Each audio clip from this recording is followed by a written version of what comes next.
ating mga ingredients for today. For tinolang tahong or swan. Ayan ang aking dinaing na bangos na binabad ko na. And then ang ingredients ng ating giniling with egg. Ayun pa pala yung ating hindi mawawalang malunggay and daon ng sili. See you later! Hello! Good morning mga madam! Eto na naman po si Mamita G at excited na i-share sa inyo ang aking mga menu for today. So, bago ang lahat, gusto ko muna kayong batiin ng Blessed Monday morning. Kumusta ang inyong weekend? Ako ang daming ganap. Rest day ko no, pero hindi naman. Namasyal, nabiti naman. O, diba? So, malalaman nyo na lang sa video ko yesterday. Panood na lang kung may time kayo para makita nyo ang ganap ko kahapon. Diba? So, ayun, eto na nga. Hindi ko na patatagalin ang ating menu for today. Bago ang lahat, ayan, kumusta po kayo? Sana okay tayong lahat. Kahit maulan, sana ay maganda ang ating kalagayan. Diba? So, laban-laban lang. So ngayon, eto ang aking menu for today dahil nga maulan, ako po ay magtatahong. Diba? Swan. Sino ba nakakalam yan? Swan kung tawagin yan eh. Tahong. Swan sa amin.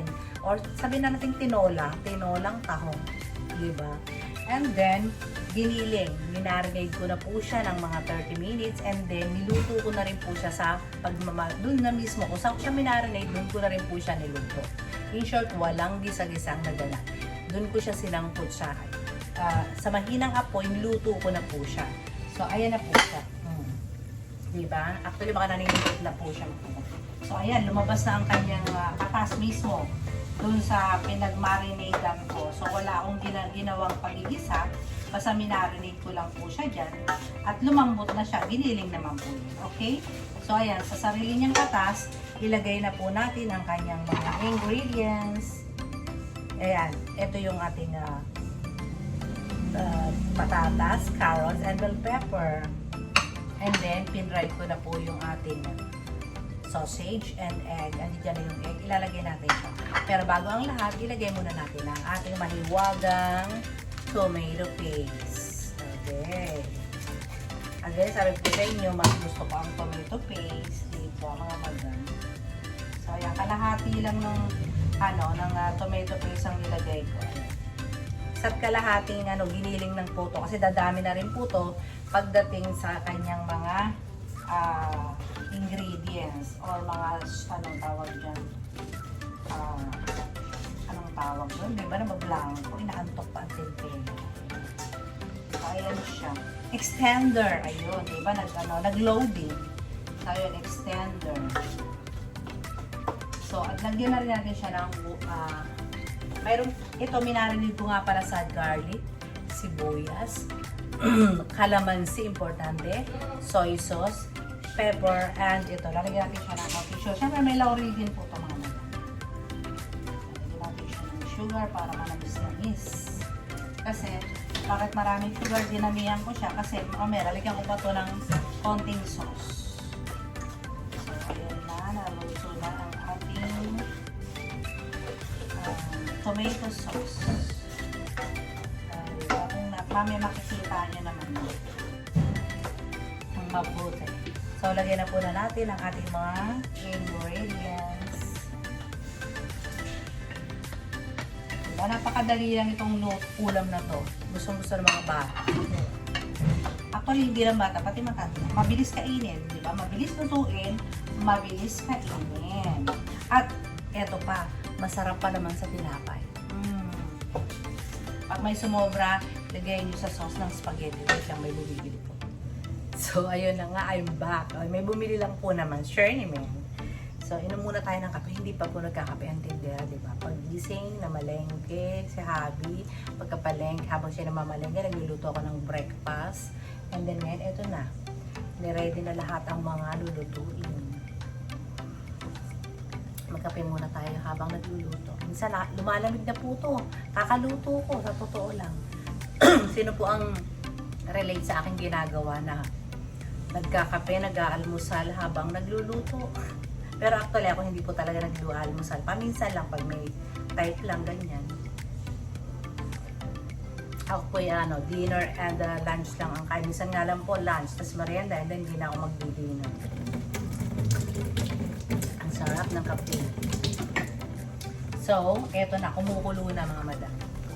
Ang ating piniling. So, ilagay ko na po ang eto, sausage and egg. Diba? Ang dali lang po ng giniling. Sobrang dali na. Kahit yata 15 years old, 14, kaya po ito. So, ayan na siya. Nilagyan ko siya ng konting sabaw para, kasi alam nyo na, pang tinda. Kung hindi pang tinda, kahit huwag nyo nalagyan ng sabaw mga nito. Ha? Ayan. Lagyan natin siya ng... And pag kumulo again, lalagyan natin siya ng konting slurry. Slurry para lumapot po siya ng konti. Diba? Tapos, eto nga pala, ako yung nagdaing. Hinain ko na po yung bangos, binababad ko po siya ng mga 30 minutes. Ayan. Para lasang-lasa yung bangos. Di ba? Ang sarap. And ang sahog ng tahong. Magtatahong tayo. Tinolang tahong or swan na tahong. Sino ang favorite ito? Kagaya ko. Di ba? Masarap. Aminin. Tapos, pag-igisa na tayo ng tahong. Ang tahong. Lulutuin natin si tahong naman. So, wait lang muna kasi hindi ko pa na-ready.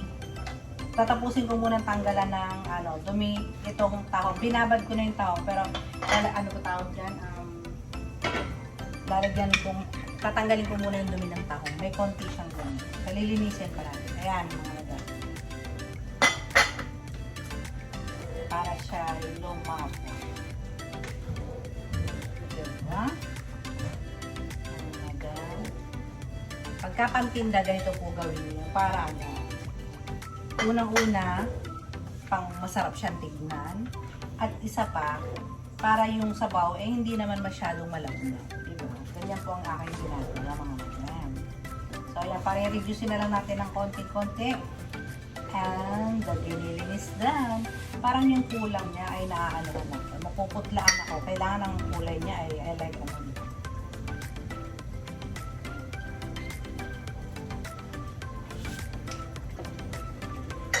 Okay na siya. Konting kulay na lang.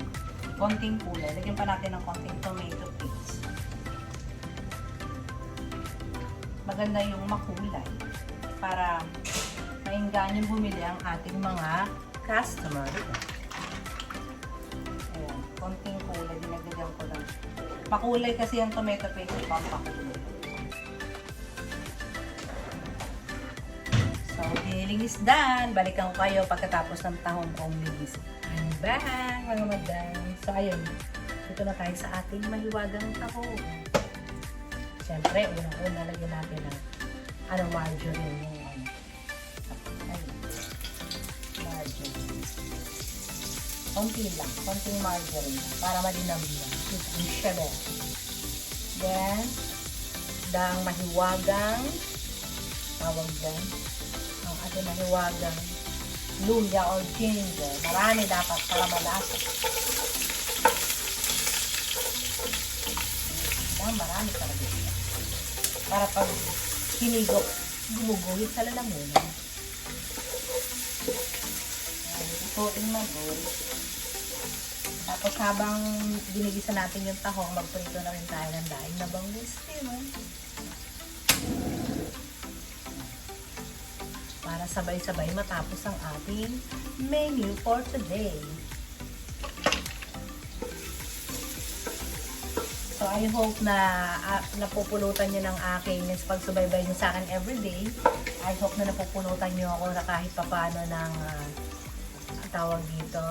Hindi man aral or mga tips. Tapos, yung bang hindi na kayo nahihirapan mag-isip. Diba? Silipin nyo lang yung YouTube ko, makikita nyo na kung ano pang iluluto ko ngayon. O, diba? Parang natutulungan ko kayo mag-isip kung ano lulutuin. Diba? Aminin, ang hirap kong mag-isip ng menu everyday. Di po ba? Lalo kung malaki ang family natin. Kasi Siyempre, 2 times, 3 times tayo kumakain a day. So, sa umaga, hindi na mahirap ang almusal isipin. Dahil may tinapay na alternative, di ba? Ang ulam, aminin, mahirap. So, itong purpose ko na to na sinishare ko everyday, ay purpose ko po yung mabawasan yung pag-iisip niyo sa ulam. Di ba?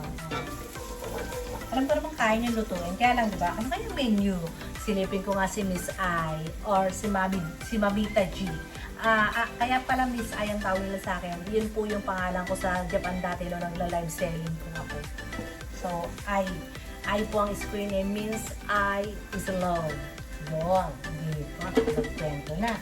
So, ayan, naluto na yung bawang. Ay, luya. Bawang na ba? So, my real name po is Gina Bautista Asuncion. Kaya Mamita G, Lola means, ayoko ng Lola. Kaya gusto ko ay Mamita. Ganun lang. Basta yun ay nakalakihan ng mga apo ko. Yun na po yung kanilang. So, hindi ko na binagadalo. So, lutuin maigi ang ating pangalan niya.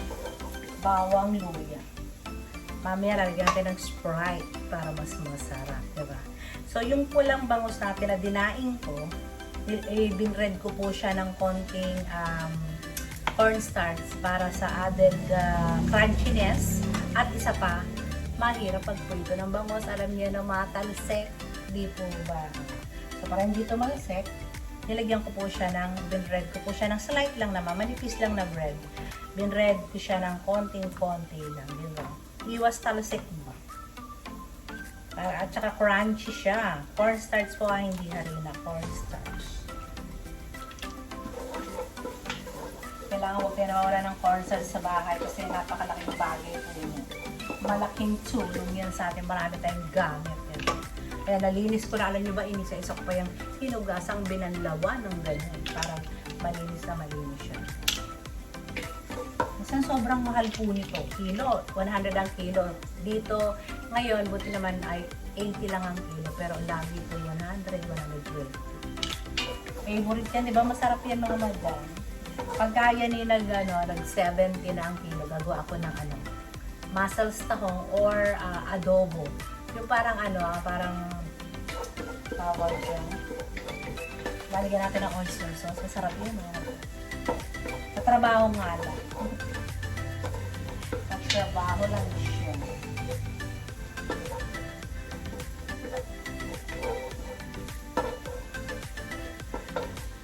Pabot nga ng Sprite dyan. Isang. Lalagyan natin ito ng Sprite. So, yan siya. Lagyan na natin ng sibuyas. Mahiwagang sibuyas. Ipa.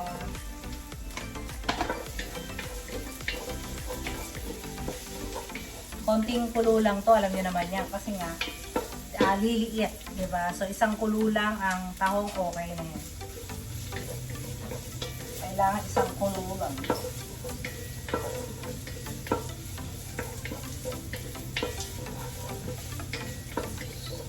Thank you.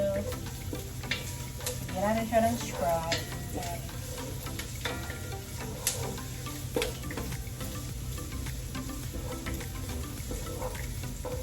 Translucent na po yung ating bawang. So, ilalagyan na natin siya.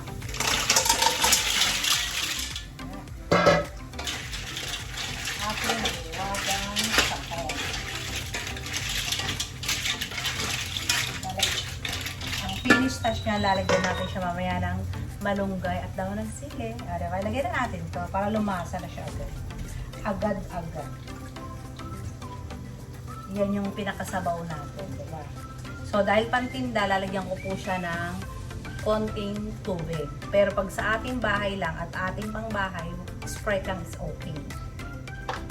Pero dahil na paninda, sabi ko nga lalagyan ko pa yan ng sabaw ng bigas.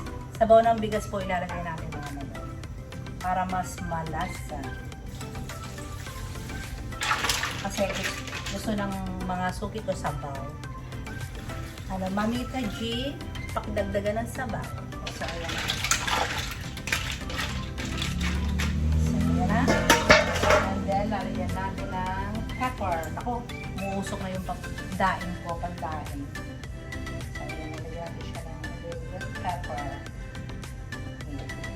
So, isang kulo lang yan. Lalagyan na natin yung malunggay. At saka, ang tawag dyan, ang ating down seed. Kuloy lang natin na isang kulo yan. And then, ilagay na natin ang ating daing.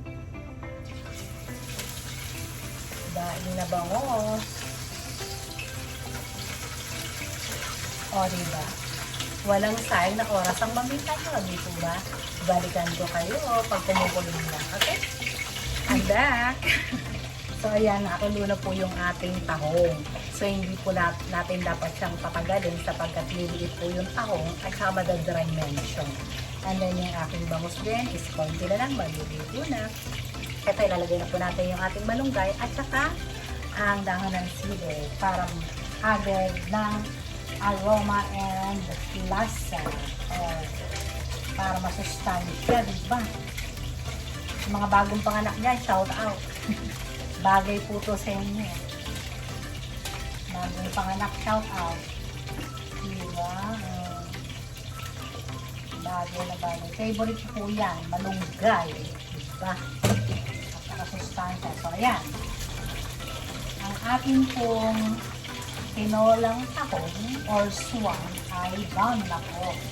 Ito isang kulo lang, okay na ito mga madam. Diba?